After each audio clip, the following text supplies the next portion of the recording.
9h-10h, Sud Radio, La Vérité en face, Patrick Roger.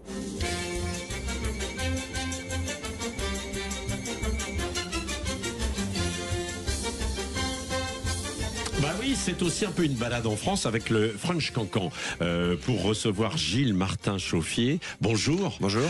Vous savez pourquoi Gilles Martin Chauffier, le French Cancan parce que bon, ça fait partie de la France. Et, oui, c'est le moins qu'on puisse dire. Hein, c'est même la France dont je fais l'éloge de mon livre. Non mais totalement, oui. totalement. Donc c'est pour ça qu'on le diffuse et puis parce que cette célèbre danse va bientôt être classée au patrimoine culturel immatériel. Donc le French Cancan. Alors, votre livre, Les Lettres Qataries, c'était aux éditions Albin Michel, avec cette petite légende aussi, le bandeau, ils sont fous, c'est français.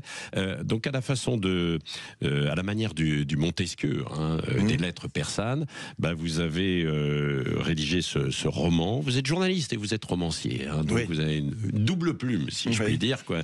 Et c'est le voyage d'un jeune Qatari en France qui a écrit à son cousin et qui nous raconte un peu la France qu'il voit, c'est ça. L'idée, c'était de reprendre, d'avoir un regard amusé sur la France en montrant une trentaine il y a 30 lettres, à chaque fois à 30 endroits où ce diplomate qui est à l'ambassade de France, l'ambassade du Qatar en France, se promène en France. Donc il va aller au salon de l'agriculture, il va aller à une corrida parce que Dassault est installé à Bayonne, il va aller à la Fashion Week, il va emmener sa petite amie à un match du PSG, enfin, il se promène un peu partout et ça, à chaque fois ça permet de raconter exactement comment fonctionne la France. Et l'idée, c'était de faire comme Montesquieu, c'était un regard étranger et amusé. Mais la philosophie du livre, en fait, ce que je voulais montrer, c'est que on aime la France, le reste du monde aime la France pour des raisons que la France n'accepte plus aujourd'hui. C'est pour ça que ça m'amuse beaucoup que vous mettiez le French Cancan. Parce que lui, quand il vient, ce diplomate, il croit qu'il arrive... Il vient rencontrer la France que le monde entier adore, c'est-à-dire une France moqueuse, fashion, mode, marrante, cynique, danseuse, picoleuse, libertine, etc. Et donc, pour lui, la France, c'est Madame de Sévigné, c'est la Goulue et le French Cancan. Versailles encore. C'est Versailles. C'est toute une France fastueuse, mais surtout une France cynique qui s'assume, qui est heureuse. Et il tombe sur un pays qui est pas du tout la coupe de champagne qu'il croyait, mais le bol de larmes qui est devenu la société française actuelle. Et donc, tout le livre, c'est le contraste entre ce que la France imagine qu'elle a été et cette façon de toujours regarder vers l'arrière. La France, et ça, c'est drôle parce que tout à l'heure, j'entendais vos auditeurs, vous avez évoqué Trump. Le discours de Trump, il est complètement cinglé. Pour nous, Français, quand on entend ces promesses délirantes d'occuper le Groenland, d'attaquer le Panama, on se dit il est complètement tombé sur la tête. Mais en même temps, quand il fait un discours qui dit l'âge d'or commence, jamais les choses ne sont aussi belles pour l'Amérique, nos enfants vont vivre mieux que nous, on se dit mais c'est fou qu'ils se disent ça. Quand on entend Michel Barnier, François Bayrou, des petits discours assoupis, prendre aucune réforme, jamais accepter de prendre un risque d'impopularité. On se dit mais c'est fou, où est la France? Elle dort complètement. Et donc le livre, c'est tout le temps ce côté... il faut que... La France, elle a un côté quand même, la douairière qui se croit toujours jeune et jolie. Et là, le diplomate se promène entre son amour et sa fascination pour la France et sa déception quotidienne quand il la rencontre. Oui, c'est ça. Et c'est ça qui est particulièrement intéressant. Et ça se lit, alors ça se picore d'ailleurs. Non, mais c'est vrai, parce que vous allez de lieu en lieu, de mois en mois aussi, puisque c'est un voyage, il y a la politique, il y a un regard un peu sur tout ce que l'on a vécu, quoi, d'ailleurs. Il y a des lieux... Tout ce que l'on vit. Et il y a les gens. Cézanne disait que le génie de la peinture, c'est quand vous savez faire des portraits. Et pour moi, le génie de la littérature, c'est les gens qui savent des portraits. C'est-à-dire le cardinal de Retz, Saint-Simon, Chateaubriand, enfin, les grands portraitistes. Donc, je me suis beaucoup amusé à faire des portraits. Donc, un peu tout le monde, de Rachida Dati, de Depardieu, de Dupond-Moretti, de Macron naturellement, de Mélenchon. Enfin, c'est ce qui est le plaisir de la littérature complet. Oui, absolument. Avec votre plume, hein. En plus, on rappelle que vous avez déjà eu prix Renaudot, prix Interallié, etc. pour d'autres romans. Donc vous savez effectivement raconter tout ça.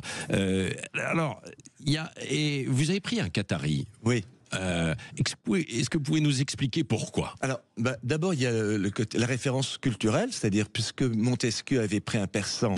L'idée, c'était, la France a cette manie, c'est que pour que quelque chose de nouveau marche, il faut quand même qu'elle emprunte les habits de l'ancien. Ça, c'est très français comme démarche. Et là, je me suis dit, je vais refaire ce qu'a fait Montesquieu, ce qu'avait fait aussi Pierre Daninos, ou ce qu'avait fait André Mauroy pour les silences de Colonel Brumble quand il décrivait l'Angleterre. C'est-à-dire d'avoir un regard étranger. Et lui, c'était un persan. Alors, je pouvais pas reprendre un persan aujourd'hui parce qu'un diplomate iranien ne serait pas allé au PSG, ne serait pas allé à la Fashion Week, n'aurait pas fait la soirée du Beaujolais Nouveau. En revanche, c'était très important pour moi que ce soit un diplomate musulman. Parce que quand même le grand problème de la France, le problème existentiel et moral de la France aujourd'hui, c'est ses rapports avec les musulmans et avec la communauté arabe. Donc c'était très important pour moi que ce soit lui, pour pas tourner autour des mots et qu'on aborde vraiment les sujets, ce qui fait mal. C'était vraiment de mettre un peu de thé à l'amande sur les plaies françaises. Et donc j'y suis allé avec un Qatari. Oui, parce que moi je me suis dit, mais bon, évidemment, on sait que le Qatar aujourd'hui régule une partie de la France, si je puis dire. Oui, mais ça, à la limite, lui, on ne parle pas du tout de... Non, c'est vrai, de politique. Il ne parle pas du tout du Qatar. C'est pas, le type est un Qatari parce que c'est un fils de famille, un diplomate amusant, et puis il va tomber amoureux d'une Française. Et donc... il pourrait être émirati et tout, c'est pas le... Ce qui est assez amusant, cette façon de... Le Qatar, en même temps c'est intéressant que vous disiez ça, parce que c'est typique de la France, ça. La France se fait des films sur le Qatar. Personne ne sait rien sur le Qatar, mais on prête 1000. Quand on avait dit, il y a eu un nombre fou de morts à la construction des stades. Finalement, tout s'est passé, tout le monde y est venu. Puis on avait dit, il faut pas aller au Qatar, c'est impensable. Évidemment, vous pensez bien que les joueurs de foot français, vous leur dire, vous allez pas aller au Qatar, alors que toutes leurs copines sont à Dubaï, juste à côté, avec en train d'exhiber en Ferrari leur quincaillerie, la place Vendôme, avec leurs petits copains qui sont entrepreneurs en Bitcoin. C'est le paradis terrestre pour eux. Donc, on y est allé. Le Qatar, on en fait un monstre, et puis finalement, on vit quotidiennement avec lui. Donc, ça m'amuse aussi, ça, de montrer les incohérences de la mentalité et des oukases moraux de la France. Oui. Vous vous arrêtez aussi sur la laïcité. Ah bah oui, beaucoup. Beaucoup. Oui. Alors, dites aux auditeurs, évidemment, comment un jeune Qatari peut parler de la laïcité à travers votre récit. Le problème, c'est que lui, il voit les choses à la limite comme le monde entier les voit. La France dit, on est le pays de la laïcité. Mais le pays de la laïcité, ça veut dire que l'État est séparé de la religion. C'est toute l'Europe est laïque. Il n'y a qu'en France qu'on en fait un raisonnement quotidien. On dit, on est à la France de la laïcité, comme on est à la France des droits de l'homme. Non, il y a énormément de pays qui sont laïques, et ils n'en font pas une histoire. Et chez nous, en plus, la déesse laïcité est devenue une déesse, j'avais envie de dire, aussi intégriste que l'islam, d'une certaine manière. Dans quel pays on dit ah ben non, vous ne pouvez pas porter de voile? Dans quel pays on s'occupe de vérifier la façon dont s'habillent les gens, à part les dictatures comme l'Iran? En France, c'est impensable d'en arriver là. Dans quel pays pourquoi est-on arrivé là? Ça, je vous le demande. C'est absurde, parce que, en plus, ça ne marche pas. Parce que ça fait 25 ans qu'on nous fait des lois sur le voile, 25 ans qu'on en discute, et 25 ans qu'on ne sait pas les appliquer, et qu'on les applique pas. Et qu'en plus, le voile, d'une certaine manière, c'est très maladroit de se poser au voile. Les religions, elles sont odieuses quand elles sont puissantes, et elles deviennent extrêmement populaires quand on leur tape dessus. Et plus vous tapez sur l'islam en France, plus, d'une certaine manière, vous le rendez populaire. Et donc, moi, ce que je vois, ce que raconte... Oui, mais certains disent oui, mais aussi, attendez, à travers le voile, le port du voile qui a explosé quand même, ce qui n'était pas le cas auparavant, il y a une quinzaine d'années, quand vous allez dans les quartiers, un petit peu partout, même en ville, de façon en fait assez traditionnelle, on dit oui, il y a une volonté derrière de faire du prosélytisme pour développer en fait la religion. D'abord, il y a une chose qu'il faut bien dire, c'est que comme il y a maintenant, il y a 15 ans, il y avait peut-être 3 ou 4 millions de musulmans, maintenant il y en a 6 ou 7, il y en a plus, donc on voit plus de voiles. Moi, des voiles, j'habite Paris, j'habite à la Bastille, je vais en vacances en Bretagne, dans le Morbihan, j'en vois quasiment jamais. Donc, alors là, c'est un peu à part. Non, c'est pas du tout un peu à part. Paris, c'est quand même de 3 millions d'habitants. Paris, bien sûr. Paris, bien sûr, mais la Bretagne est un petit peu à part quand même. Non, mais on fait des montagnes, il y a un phénomène qui est quand même le phénomène des réseaux et de l'information permanente. Ce qui fait que, vous savez, on disait, Nietzsche disait de la presse, c'est la fausse alerte permanente. J'ai envie de dire, les réseaux et la presse continue énormément. Dès qu'il se passe quelque chose, c'est raconter, re-raconter, contredit, interpréter.